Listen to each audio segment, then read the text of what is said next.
हम लोग एक समस्या के बारे में चर्चा करेंगे जिसका नाम है ओबेसिटी। क्या नाम है?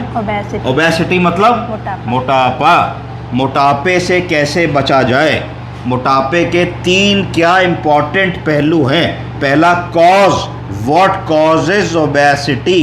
दूसरा symptoms, what are the symptoms of obesity. तीसरा treatment, how can we treat obesity. तो क्या किन कारणों से मोटापा होता है, मोटापे के क्या लक्षण होते हैं और मोटापे से कैसे बचा जा सकता है। कॉजेस, पहली बात हम शुरू करते हैं। सबसे पहला कॉज है सीडेटरी लाइफ स्टाइल। जब हम अपने आप को ये समझने लगते हैं कि अब बहुत चलना फिरना नहीं है, फिजिकल एक्टिविटी नहीं करनी, व्यायाम वर्जिश नहीं करनी, सुबह टहलने नहीं जाना, जल्दी सो करके नहीं उठना है, तो ये पहला कारण होता है ओबेसिटी शरीर में आने लगती है। ये कैसे होता है? जब हमारी लाइफस्टाइल और हैबिट्स बैड हो जाती है, जब हम बहुत सारा जंक फूड खाने लगते हैं, तला खाने लगते हैं, भुना खाने लगते हैं, ज़्यादा खाने लगते हैं, स्मोकिंग करने लगते हैं, टोबैको लेने लगते हैं, एल्कोहल लेने लगते हैं। दूसरा प्रमुख कारण है जब हम लैक ऑफ स्लीप लेते हैं, बहुत देर तक इंटरनेट कर रहे हैं, टेलीफोन कर रहे हैं, मोबाइल कर रहे हैं, व्हाट्सएप कर रहे हैं, टेलीविज़न देख रहे हैं, बढ़िया 7-8 घंटे की संतुलित नींद नहीं ले रहे हैं। एक्सट्रीम लेवल्स ऑफ स्ट्रेस, आजकल देखा गया है कि हमको वर्क का प्रेशर, काम का प्रेशर, पढ़ाई का प्रेशर, फैमिली प्रेशर इतना ज़्यादा होता है कि आदमी तनाव में रहता है। तनाव भी एक बहुत बड़ा कारण है ओबेसिटी होने का। प्लस कुछ इनहेरिटेड कंडीशंस होती हैं, जेनेटिक कंडीशंस की भाई आपके पेरेंट्स ओबेज रहे तो आपको भी वो ट्रांसमिट हो गई। तो ये कुछ मुख्य कॉजेज़ हैं। इसके साथ में कुछ कॉमन बीमारियां होती हैं जो हर घरों में होती हैं, जिसके बारे में हमको पता होना चाहिए, जिससे मोटापा होता है। पहला कारण जो यंग लड़कियों में होता है उसको PCOS कहते हैं, पॉलीसिस्टिक ओवेरियन सिंड्रोम। दूसरा हाइपोथायरॉयडिज्म, थायराइड हार्मोन जिसमें कम बनता है। तीसरा, जिन लोगों में अर्ली डीजनरेटिव बोन की प्रॉब्लम्स होती हैं, ऑस्टियोपीनिया, ऑस्टियोपोरोसिस, ऑस्टियोआर्थराइटिस, उनका चलना फिरना कम हो जाता है, मूवमेंट रिस्ट्रिक्टेड हो जाता है। जब ये सब होता है, मोटापा होता है, तो एक और बीमारी होने लगती है जिसमें आदमी को खराटे आने लगते हैं, स्नोरिंग होने लगती है, बैठे बैठे आदमी सोने लगता है, शिकायत करता है साहब सुस्त हो जाते हैं। चाय बनाने के लिए कहा, कुर्सी पे बैठे नींद आ गई, गाड़ी चला रहे, गाड़ी चलाते चलाते नींद आ गई। इसको कहा जाता है ऑब्स्ट्रक्टिव स्लीप एपनिया या पेक्विकियन सिंड्रोम। इसके बारे में स्लीप स्टडी करके पता किया जा सकता है। अब बारी आती है सिम्टम्स। जिस आदमी को ओबेसिटी है उसके क्या लक्षण होंगे?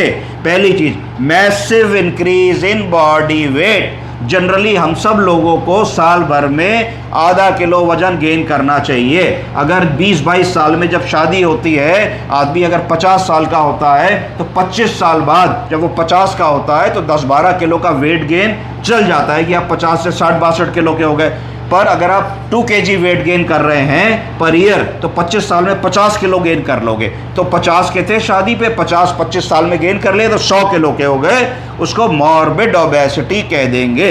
तो सिम्टम पहला आया मैसिव वेट गेन। दूसरा क्यों हुआ? क्योंकि वास्ट स्टोरेज ऑफ फैट हुआ। कहाँ फैट स्टोर होने लगा? बॉडी की ऑर्गन्स में और टिश्यूज में। लिवर के ऊपर फैट आ गया, विसरा में फैट आ गया, मसल में फैट आ गया, थाइज में फैट आ गया। तो पूरी बॉडी में जगह जगह पे जहाँ जहाँ स्टोर हो सकता है ऑर्गन्स में फैटी लिवर हो गया, सब चीज़ों में फैटी फैट आ गया। हम कैसे पता लगाएंगे कि मोटापा है कि नहीं? इसको नापने का आसान तरीका है, सबके इंटरनेट पे उपलब्ध है। BMI calculator, body mass index calculator, ये फ्री उपलब्ध है। इसमें आपको साधारण 2-3 वैल्यूज डालनी और आपका BMI निकल आएगा। अब मैं बताऊंगा नॉर्मल BMI कितना होता है। कोई भी व्यक्ति का हाइट और वेट का रेशियो नॉर्मली 18.5 से 22.5 तक होता है। अगर इस बीच आपका BMI है तो आप ओवरवेट नहीं हैं। अगर आपका BMI 23 से 25 के बीच में है तो ये आपके लिए लाल घंटी बज रही है कि भाई ओवरवेट होना शुरू हो गए हो, किसी तरीके से वजन को कंट्रोल में रखो। और यदि आप 25 के ऊपर चले जाते हैं, चाहे वो 30 हो 40 हो, तो उसको ओबेसिटी कह दिया जाता है। वो एक सीरियस मेडिकल कंडीशन होती है।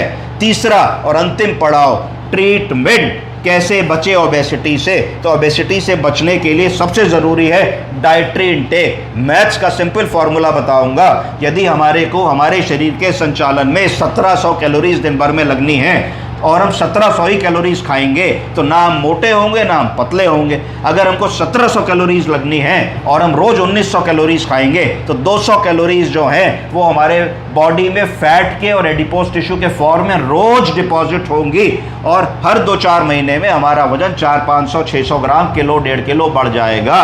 तीसरा विकल्प, अगर हमारी 1800 कैलोरीज की रिक्वायरमेंट है और हम 1500-1600 कैलोरीज खाते हैं या 1800 कैलोरीज खा के 300 कैलोरीज जिम में जाके बर्न कर देते हैं, उस स्थिति में हमारा वेट कम होने लगेगा, क्योंकि शरीर के संचालन की जो ऊर्जा चाहिए वो जब खाने से आप नहीं खाओगे तो जो फैट बन जाता है उस फैट को गलाया जाएगा और ओबेसिटी धीरे धीरे धीरे धीरे कम हो जाएगी। तीसरी चीज़ क्या है कि डाइटरी मॉडिफिकेशन। तो डाइटरी मॉडिफिकेशन का मतलब यह है कि हमको कोशिश करनी है कि हमको पका हुआ खाना, पका हुआ अनाज की एक मील को स्किप करना है।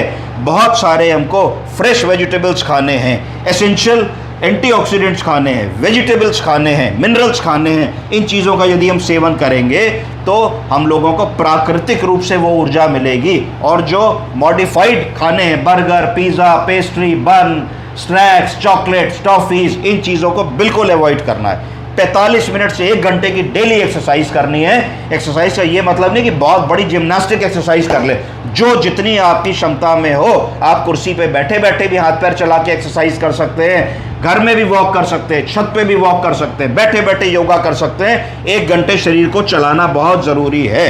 इसके अलावा अगर आराम नहीं मिल रहा है तो आप अपने चिकित्सक से मिल सकते हैं। आजकल कुछ ऐसी दवाएं आ गई हैं जिनका सेवन करने से यदि हम फैटी फूड खाते हैं तो फैटी फूड एब्जॉर्ब नहीं होता, अनएब्जॉर्ब कंडीशन में पॉटी से वो बाहर निकल जाता है। तो फैटी फूड खाने का जो एक साइड इफेक्ट है कि कोलेस्ट्रॉल बढ़ गया, ट्राइग्लिसराइड बढ़ गया, फैट बढ़ गया, उससे बचा जा सकता है। यदि कोई बहुत ही ज़्यादा ओबेस है और उसको लगता है कि क्या सर्जरी से कुछ लाभ हो सकता है, हाँ, तो इसका आंसर है 2 ऐसे ऑपरेशंस होते हैं। एक को बैरियाट्रिक सर्जरी कहा जाता है और दूसरे को लाइपोसक्शन कहा जाता है, जिसके माध्यम से हम वजन को कम करने की कोशिश कर सकते हैं। ठीक है, नमस्कार। ज़्यादा वजन से क्या दिक्कत होती है?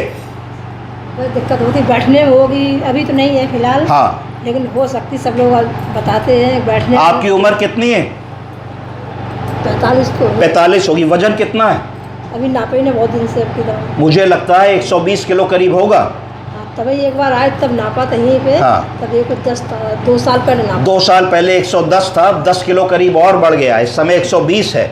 तो जो मैंने चीज़ें बताई हैं, अगर आप उनको करेंगी तो आगे वजन नहीं बढ़ेगा और धीरे धीरे वजन कम होगा। जैसे जैसे उम्र बढ़ेगी हड्डियां कमज़ोर होंगी, मांसपेशियां कमज़ोर होंगी, गिरेंगी, हड्डी टूट सकती है, चलेंगी, सांस फूलेगी, सीढ़ी नहीं चढ़ पाएंगी।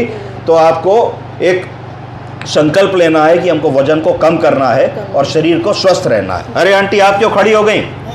हाथ मिलाइए। आप तो चैंपियन हैं। ठीक हो गई आप, है ना? चलिए, बहुत बढ़िया है, बहुत बढ़िया है, बहुत बढ़िया। बैठिए।